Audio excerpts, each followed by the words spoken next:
Good evening, everyone. My name is Danette, and I will be your moderator for tonight's presentation. Thank you for taking the time to attend Workforce Safety and Insurance First Live CME presentation.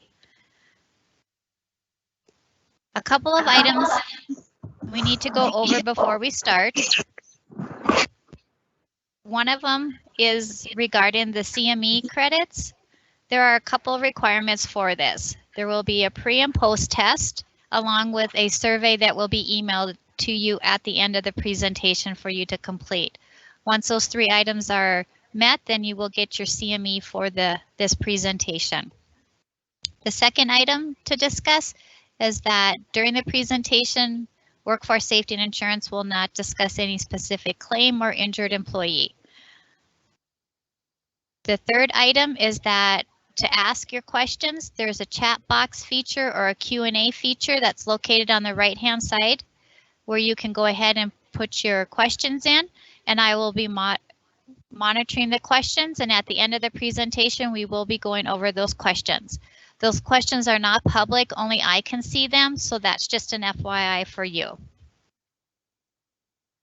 The second item I need to go over with you is our disclaimer. This is our disclaimer screen. I'm not going to read that to you. I'll let you take a little bit of time to go ahead and read through that.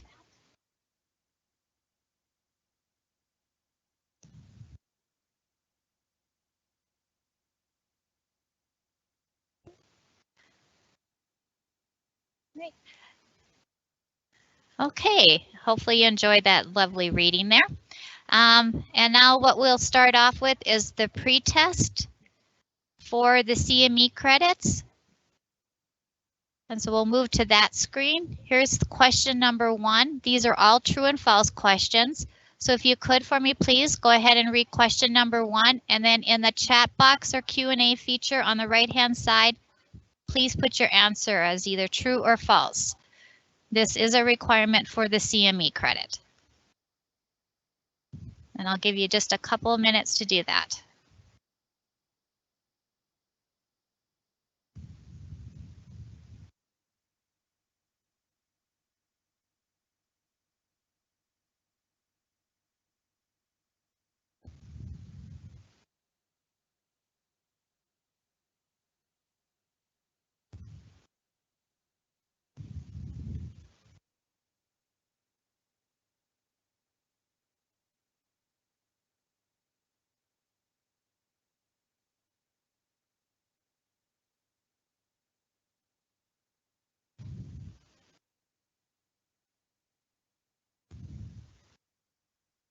Okay, we'll move on to question number 2.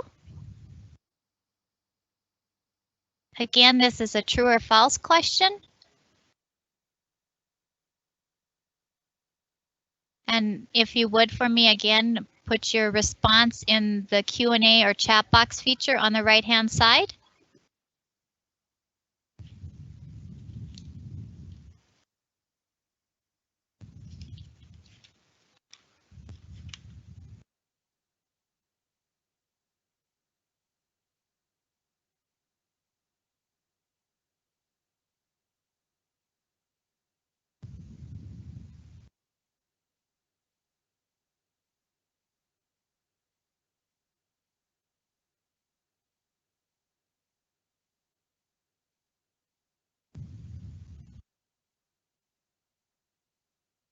Okay, and then question number 3. If you could go ahead and read question number 3, and then in the chat box feature for me, or the Q&A feature on the right-hand side, if you could just put 3 and then put either true or false for me. And that's the last of the questions. So I'll give you just a minute just to get that response put in there.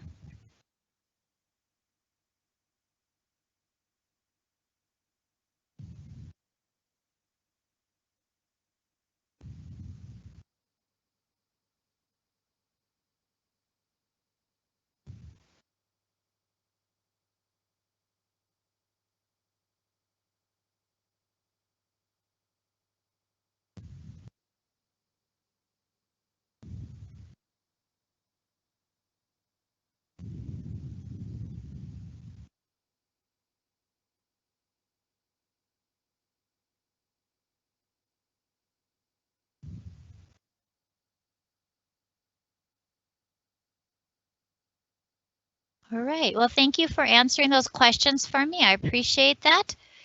And with that, we will move on to our next part here, which is me. Hi, I'm Danette again. Nice to meet everybody. And I would like to go ahead and introduce our presenters tonight. Our presenter is Dr. Mandy Johnson, who is WSI's medical director. And then we also have Dr. Darren Leeton with us tonight, and he is an orthopedic WSI physician advisor who will also be helping to answer questions at the end. Again, any questions you have, please go ahead and put those in the Q&A for me, and we will answer those at the end of the presentation. With that, I'd like to introduce Dr. Mandy Johnson. Thank you.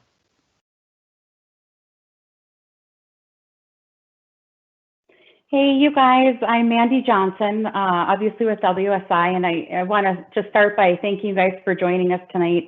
I know at 5:30 it might not be your ideal time to cuddle up with your computer and talk about rotator cuffs, but I'm glad we can spend a little bit of time learning together. I've been doing some work for WSI since 2017, and I came on as medical director in 2019. I live here in Grand Forks, and I actually work as a family medicine doctor in a critical access facility. And I'm here with Dr. Leeton, who might help us out at the end with some questions. He's an orthopedic surgeon here in Grand Forks, so we've got this half of the state well covered.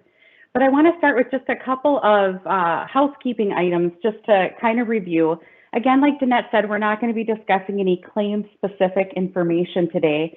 So I apologize if you came with a burning claim that you wanted to talk about, because that's something that we'll have to do at a later time. I also just really want to encourage you that if you have a question or something's not making sense, please stick it in the chat box. That'll go to Danette, and she'll make sure that by the end of the presentation that we get all of your questions answered. So please don't be shy. And then I want to give a big shout out to UND for helping us figure out how to do CME credit. So for getting together this evening and doing a little bit of learning, I'm glad we can all get an hour of credit for doing so. So thanks for helping us through this process as we figure out how to make this work. The other thing I wanted to go through is just kind of who makes up the utilization review department at WSI. I know some of you guys have called and you talked to different people, and some of you might not realize that you can call if you have questions, but just so you can kind of put some names together and kind of what their role is. But Danette got everything started today, and she's the supervisor for the utilization review department. We also have 2 intake coordinators, Sherry and Carlene. So when you're calling, they're probably directing your call and getting you to the right person and helping you with some questions. I think quite a few of you probably know some of our nursing staff. In the utilization review department, we've got Cabrini, Teresa, and Becky. And so if you have questions about, you know, why something was approved or not approved, or did we get the information that you sent in, a lot of times it'll be one of our nurses that you're visiting with. You might not realize that we also have a couple of physical therapists, Hannah and Rochelle. You guys might not be calling to ask them questions, but they certainly go through a lot of claims when people are requesting extra physical therapy visits. And you know, as a doctor, sometimes I find the physical therapists, they kind of have a language of their own. So if I have questions, it's not uncommon that I'd call one of our physical therapists and have them go through some of those notes. I've got 3 physicians listed here because we have 3 physicians that do utilization review, but we actually have 4 physicians total. So I'll give a shout out to Jess Carlson. She's a family medicine doc in the Bismarck area. She doesn't help us with utilization review, but she helps us with lots of other great things at WSI. In terms of when you guys are putting in requests for surgery or procedures, first that goes to our nursing staff and they review them. And then if it's something that needs to go on to a physician, it'll typically come to myself, Dr. Leeton in orthopedics, or Dr. Wolf is a physician out of the Fargo area that's also one of our WSI physician advisors. So just to give you a little bit of an idea of who's in the department. So since this is an official CME presentation, we're going to go through our learning objectives today. So the first thing that I'm hoping that we'll accomplish by the end of our presentation is that we understand the evidence-based guidelines that WSI utilizes when we're looking at operative management of rotator cuff tears. I also want us to be able to discuss the scientific literature for conservative versus operative management when we're treating the injured employee. How are our guidelines developed?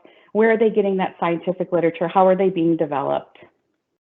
And the third thing is I want you guys to be able to recall that, if there's something that you feel like needs updating or a guideline that you don't feel is up to date, how can you propose a change to the guidelines that we use at WSI? So the first thing that I want to spend some time talking about is just the official disability guidelines.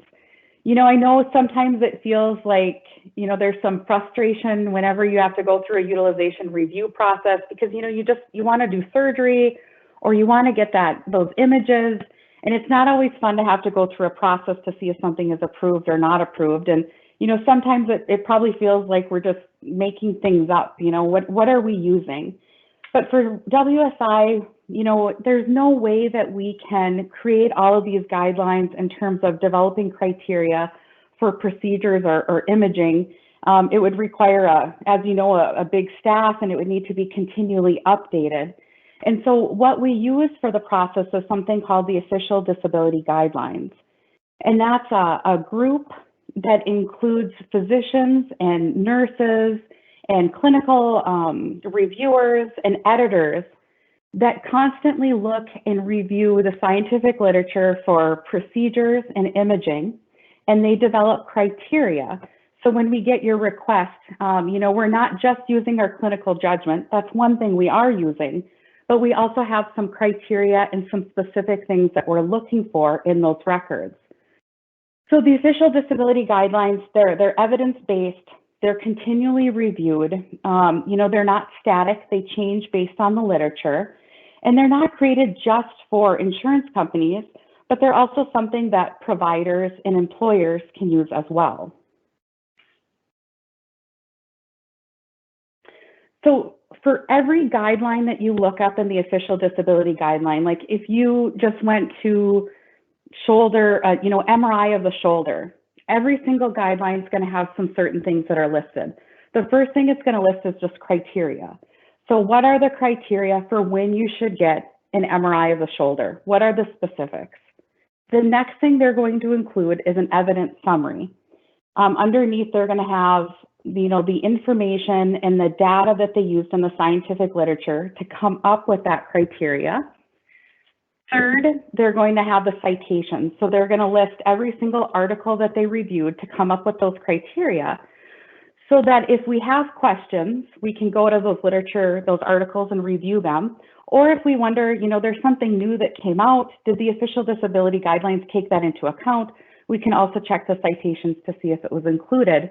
And the last thing that every guideline has is a date that the guideline was reviewed or the date that it was updated, because these aren't things that are static.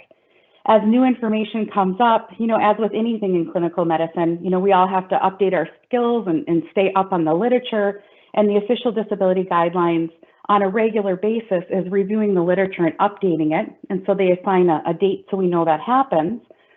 But also, if we start getting a lot of questions, you know, somebody says, "Oh, I don't think that this is up to date. There's some new literature that came out," or "I went to a conference recently and they said we shouldn't be doing this." You know, we can submit that to the official disability guidelines, and they can do an update as well. So they're continually monitoring it and updating the guidelines on their own. But we can also prompt them to do an update of a guideline if for some reason we feel like maybe it's not up to date or we need to take another look at it. So the next thing, now that we know a little bit more about, you know, what in the heck is the official disability guidelines, what is WSI using when we submit these requests? The next thing that I wanted to do is just go through the specific criteria for full thickness rotator cuff tears and partial thickness rotator cuff tears. So when you submit, because you want to do surgery for a rotator cuff, what are we looking at in the guidelines as we're reviewing your medical notes and those MRI studies? So full thickness is the first one we're going to go through. So for a full thickness rotator cuff tear, they do recommend 6 months of conservative treatment, but that's optional for people that are under the age of 60. So for every single rotator cuff tear that's out there, you're not required to do conservative management. Certainly that's always an option, but if it's a full thickness tear and it's somebody under the age of 60, conservative treatment, you know, that's your judgment, that's optional. We know that we benefit from physical therapy because it's helping with that stretching and that strengthening, because we want to balance those rotator cuff and shoulder girdle muscles. And we also understand that there may be times that, you know, doing surgery earlier than 6 months would make sense. You know, if that patient is attending physical therapy, but they're plateauing, maybe their pain levels are really high, and so they're not able to really get going with physical therapy as well as they should be. You know, every patient is different. We can certainly appreciate that. But it would just be important that you document that. And so we understand why it is that you're feeling you have to go to surgery early. The other criteria for a full thickness rotator cuff tear is looking at the subjective and the objective clinical findings. So in terms of your history, you know, are they having shoulder pain? Do they have an inability to lift the arm? You know, where is their tenderness? I mean, I know it sounds, you know, kind of crazy, but, you know, we want to make sure that it seems like it's kind of an acute shoulder issue, and that, you know, we're recognizing that it's not something like a cervical or a neck issue. In terms of the physical exam findings, we're looking for things like weakness of abduction or external rotation, and that they should have passed the full range of motion. The other thing is the ODG recommends that obviously we look at the MRI and that it's consistent with a rotator cuff tear. And the last one, and this is something we're going to talk about in more depth a little later in the presentation, but the official disability guidelines doesn't recommend a steroid injection within 6 months before surgery. And the reason for that isn't for an infection risk. I've gotten quite a few questions, and some people have even sent in some articles. But the reason why the official disability guidelines doesn't recommend doing a steroid injection within 6 months of surgery is because they're concerned about the risk of a re-tear that's going to require a subsequent surgery. So the next one we're going to go through is a partial thickness rotator cuff tear. So what's the criteria for that? What do the official disability guidelines recommend? So for a small full thickness or a partial rotator cuff tear, they do recommend 3 to 6 months of conservative treatment. So 3 months if they've been, the patient has been consistent and they've been consistently attending therapy, 6 months if it's been intermittent. And those goals of physical therapy are the same. We're still wanting to work on things like range of motion, stretching, and strengthening to balance that rotator cuff. And we still understand that there may be reasons to go to surgery earlier. You know, if they're not progressing with therapy, just the same as with a full thickness rotator cuff tear, but it's something that you want to document in your notes, and it's something that we'd be looking at the physical therapy notes as well. In terms of what are we looking for in your note, under that history, do they have pain with that arc of motion? Do they have pain at night? On your physical exam, are you documenting things like weak or absent abduction? Do they have tenderness over the rotator cuff? You know, that you're documenting those things to build some confidence, you know, that this is an acute shoulder issue and not something else that's going on. And just like with the partial rotator cuff tears, we're also looking at those MRI findings to see that they're consistent with a rotator cuff tear.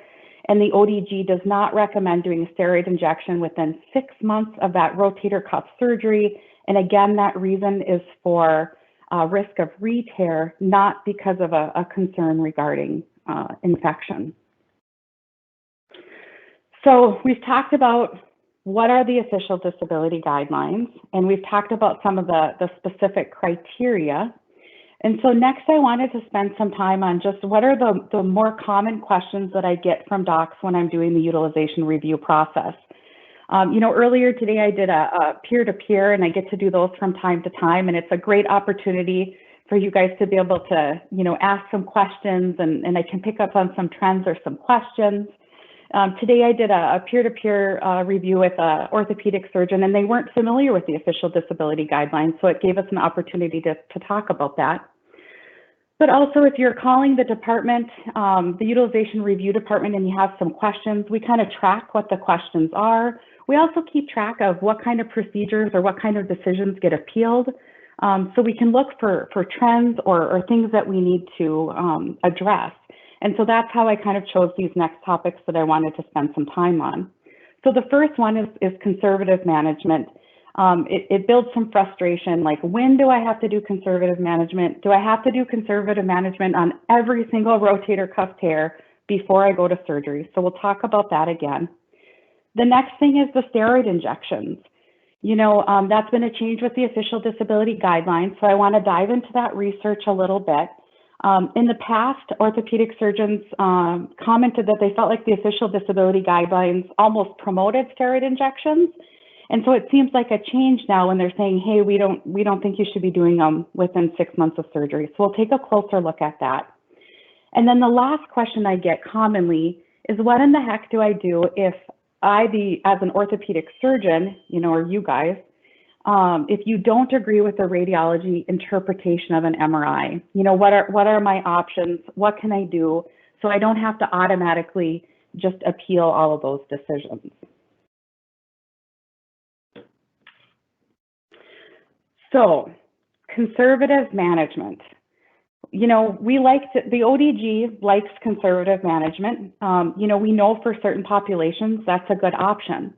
But if you have a full thickness rotator cuff tear and you're under the age of 60, conservative management is optional.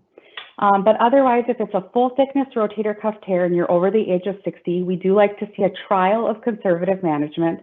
And for partial thickness tears, we like to see a trial of conservative management.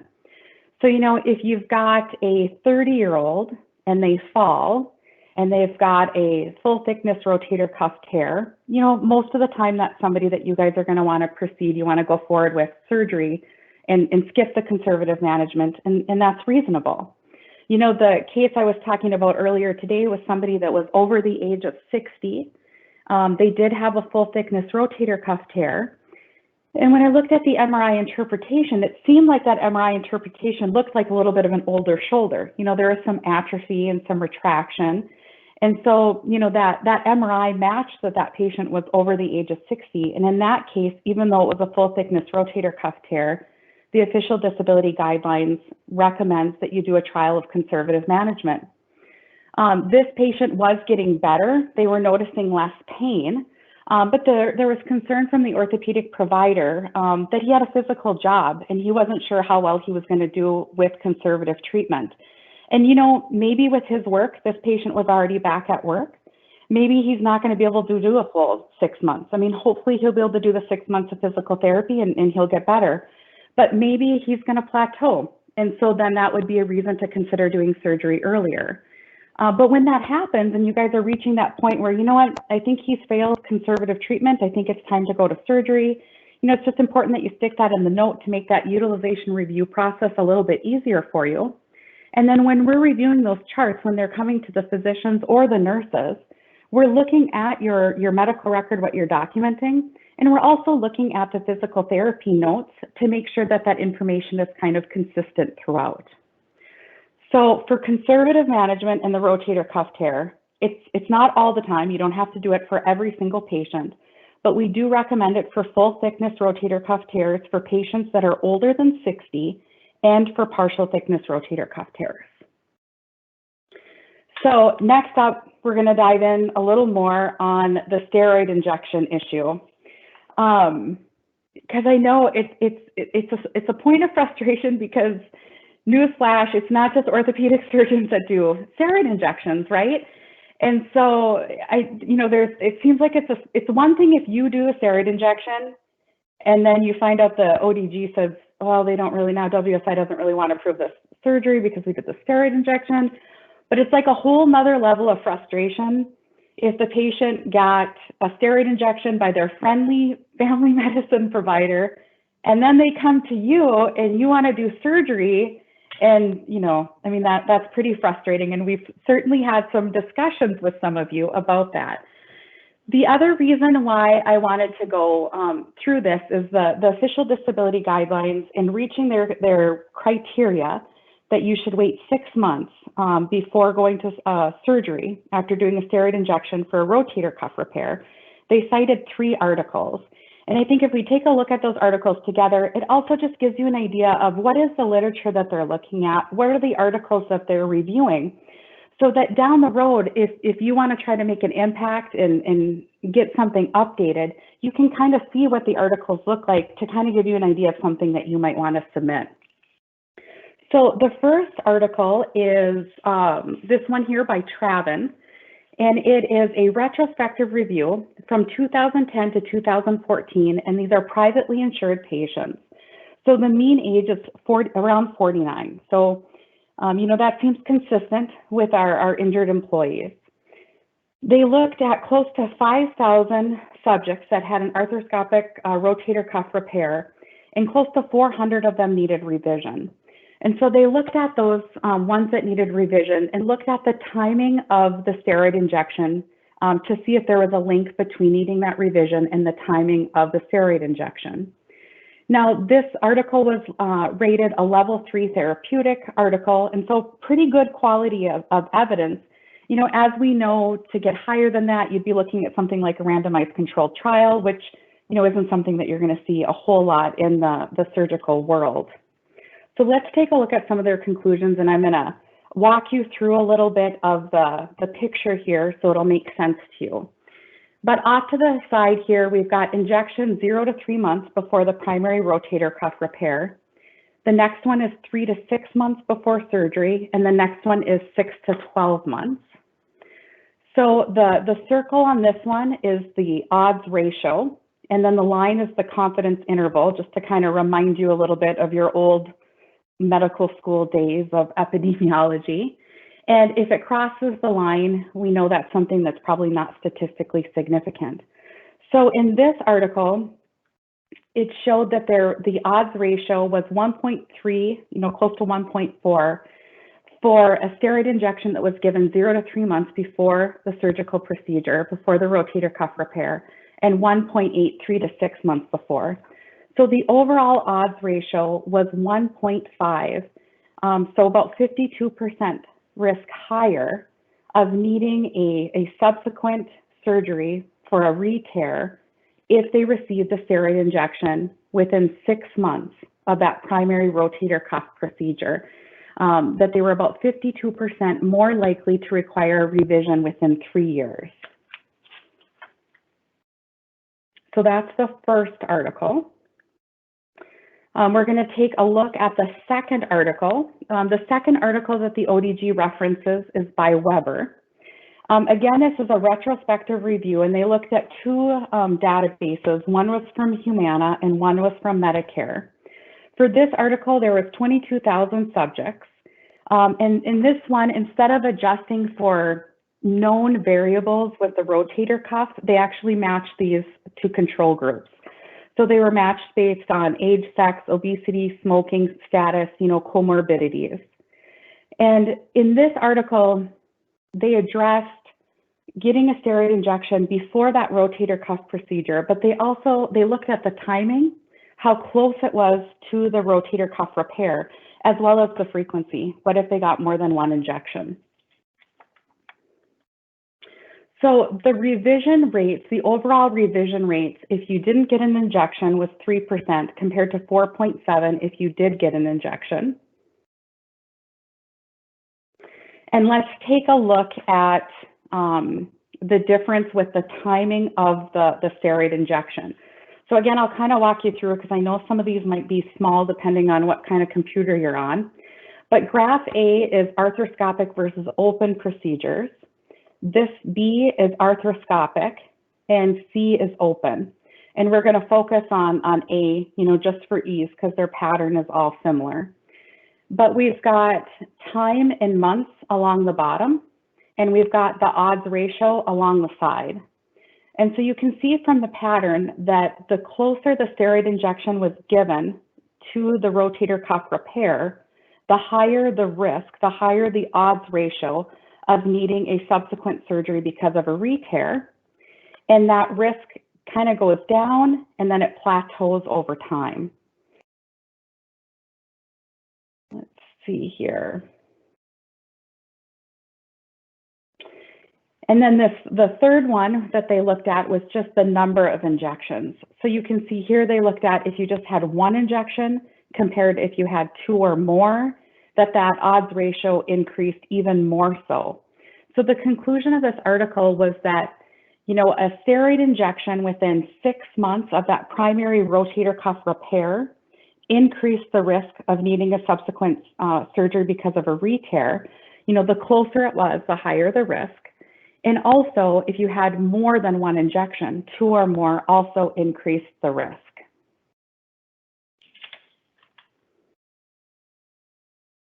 The third study that the official disability guidelines references is this Desai article. Again, this is a retrospective review. They looked at over 100,000 Medicare patients and about 12,000 privately insured patients. And in this article, they didn't break down, if you had a steroid injection before surgery, it was just if you had it 1 year before surgery, that's what they looked at. They didn't break it down, like 0 to 6 months or 6 to 12 months. They just looked at it over that period of 12 months. And when we looked at those previous two articles, we have to realize that, the risk of a recurrent tear was greatest in the 6 months and then it washed out. So with this article, we'll look at the odds ratio here. But at one injection, the odds ratio was 1.1. And then for 2 or 3 injections, that odds ratio increased quite a bit. So the conclusion of this article was that a single shoulder injection 1 year prior to the rotator cuff repair wasn't associated with an increased risk of revision surgery. And at first glance, that might seem different than the conclusion of the previous 2 articles. We just have to keep in mind that they didn't differentiate the year. It's only over the course of a year. And even the other 2 articles showed that risk reduced and plateaued after that 6-month time period. But they did note that the administration of 2 or more steroid injections within 1 year of that primary rotator cuff procedure increased that risk of a revision. So when the official disability guidelines created the criteria and they said if the patient has had a steroid injection within 6 months of that primary rotator cuff procedure, they recommend delaying surgery, that you should put a 6-month gap in. These are the articles that they referenced and the articles that they reviewed to come up with that criteria.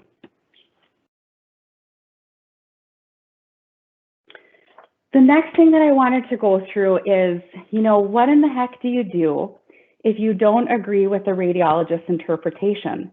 And I see this going both ways. A common complaint that I hear is that it's felt that the radiologists kind of overcall things like atrophy. At the same time, I can see things in the reverse.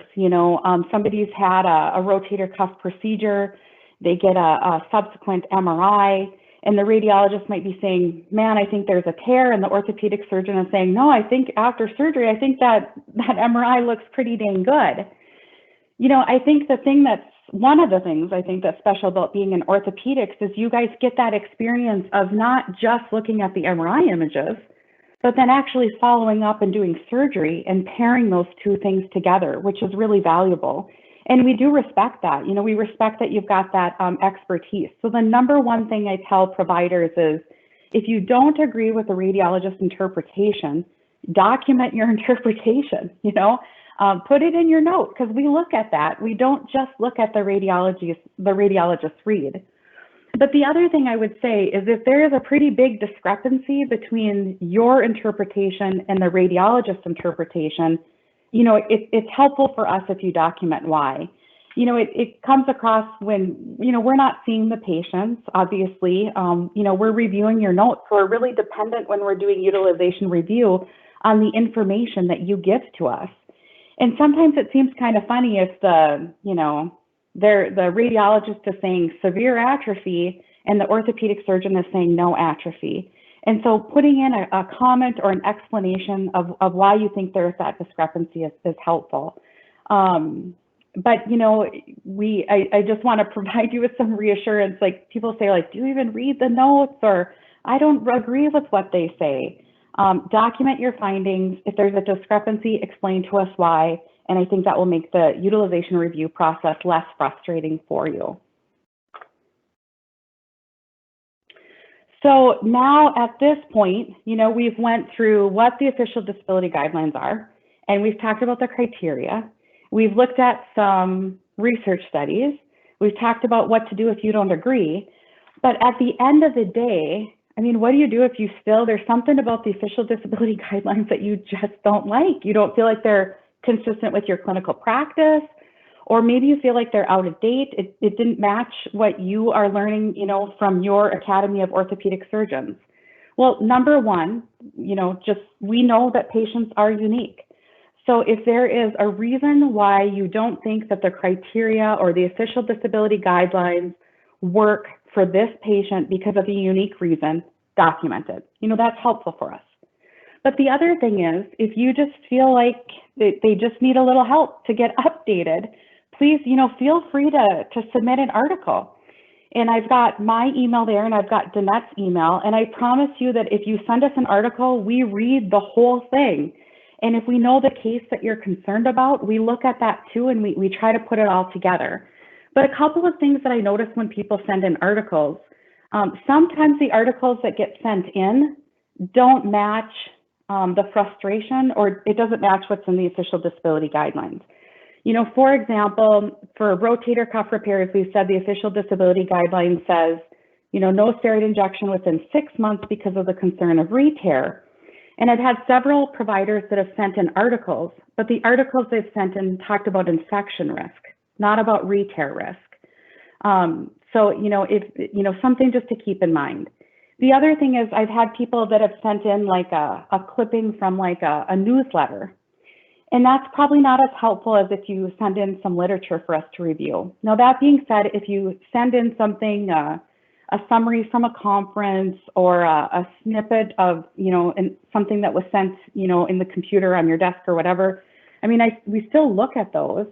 And if they reference any articles that I can pull, I pull those and I review those. But if you send in information, I read the whole thing. Danette and I discuss the case. And I do my best to draft a question or draft your concern, and we send that into the official disability guidelines, and then they'll take a look at things, and they'll take a look at what they've reviewed to see if there needs to be an update. And once we get that feedback from the official disability guidelines, or if they make a change, we'll certainly make sure to keep you in the loop. We'll follow up with a phone call or an email and let you know that, hey, they reviewed it and there was a change or there wasn't a change. And if you, follow up with a copy of the guideline, if that would be helpful. So it's not a stagnant process. As with anything in medicine, we're working to keep it up to date. But if there's something that you don't agree with, there is an avenue that you can send us an article, send us your concerns, and we'll help get it to the official disability guidelines to get an update. So there's a couple more things. That's kind of the end of my formal presentation. But if you have questions and you haven't submitted them yet, go ahead and submit them now, and we're going to have Danette go through those and kind of moderate that in a minute. But while you guys are sending in those questions, I want to cover just a couple of other things because I want to make sure that you get CME credit. First of all, we're going to go through that post-test again, and I'm going to ask that you submit your answers in that chat box so we can keep track of it. And then the other thing is, I don't want you to forget about that survey. We're going to email out the survey for our participants, and you want to click in your answers so that we can get you that certificate so you can get your credit. But let's go through our post-test questions again. It's one of those things to be able to get that official CME credit. But number one, WSI independently creates their own utilization review guidelines for imaging and procedures. True or false? And text that on into Danette, and she's going to jot down that answer for you. So that's question number one.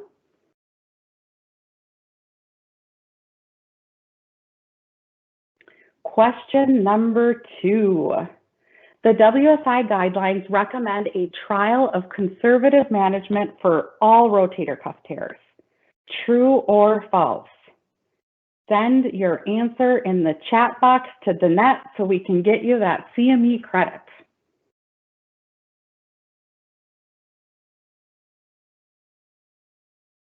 And then our third and final question for the post-test.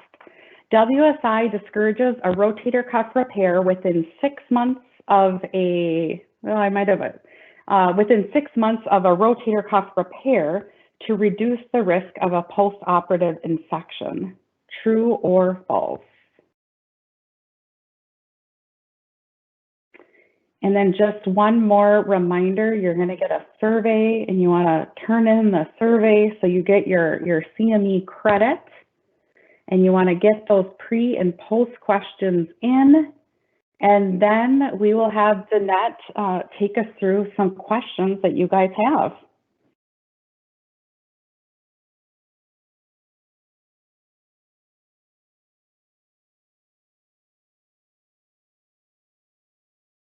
Sorry, it might help if I unmute. I think that's the famous saying during 2020 was that you're on mute. At this point in time, I don't have any questions in the Q&A section, but I will go ahead and just open it up here for another minute or two for anybody who might have a question that they would like to ask of Dr. Johnson or Dr. Leighton. Feel free to go ahead and type that in there. Again, I will monitor that and give you a couple minutes to do so. Thank you for those who did the Q&A questions for our pre and post test for your CMEs. I did get all those answers, so thank you on that. It's nice having, I want to thank everybody for coming tonight. It's nice to have a virtual event where we can have people from all over the state and we can get together and do this. And, another thing is if there's another topic that you think would be helpful in the future, or if you have you think a different day or a different time would work better for the future, any of that, feedback we'd certainly appreciate as well. But hopefully we will get to some post-pandemic levels of COVID where, maybe we can do something in person. It'd be nice to actually see some faces and meet some of you guys. It's been nice to at least hear some voices and get to know you guys a little bit on the phone with my work here at WSI, but hopefully at some point in the future we could do something in person as well. Yeah. And Dr. Johnson, I was wondering, can you go back a slide to the 3 questions and I will go ahead and give those results. Sure. Thank you. So question number 1, the answer is false. WSI does not independently create our own UR guidelines. Question number 2 is false. As Dr. Johnson had mentioned, conservative management is not a requirement for all rotator cuff tears. And then you're probably seeing a pattern here, but question number 3 is also false. So just wanted to give you guys those answers for that. So thank you for that. And at this time,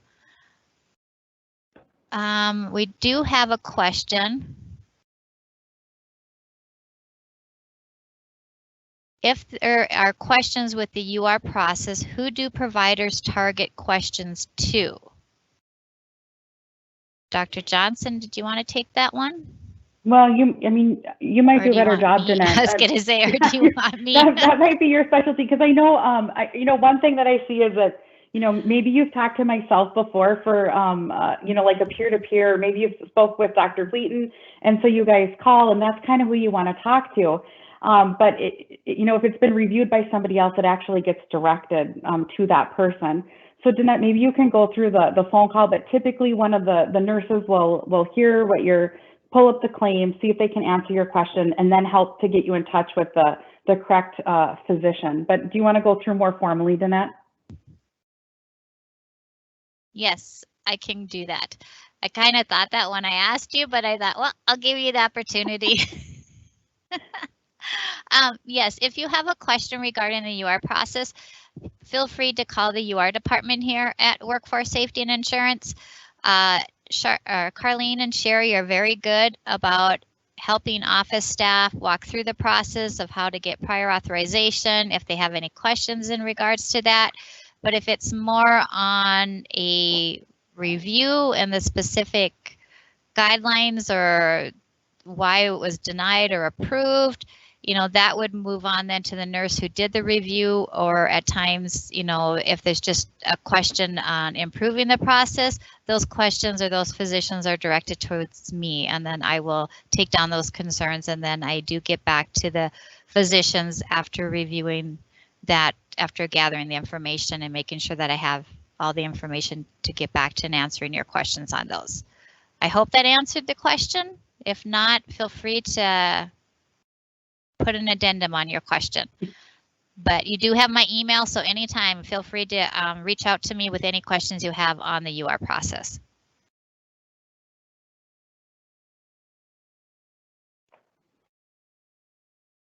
All right, any other questions? Oh, I'd like to put Dr. Leighton on the spot here if anybody has a question for him. He's probably relieved late in the day. He's like, I want to get to supper. What are you talking about? I think everybody wants to get to supper here. All right. Well, Dr. Johnson, did you have any closing remarks at all, or? Okay. No, thanks so much, everybody, for joining us tonight. I certainly appreciate it. And I look forward to future conversations. Yes, thank you everyone for coming tonight. This is our first live CME presentation. We hope you enjoyed it. We do look forward to, hopefully in the future, post-COVID, that we can do this in actual person and virtually with more interaction. But we do appreciate everybody taking the time to attend and to ask all the questions. And we hope that you found it helpful, and we hope you have a great night, and thank you again for everything. Good night.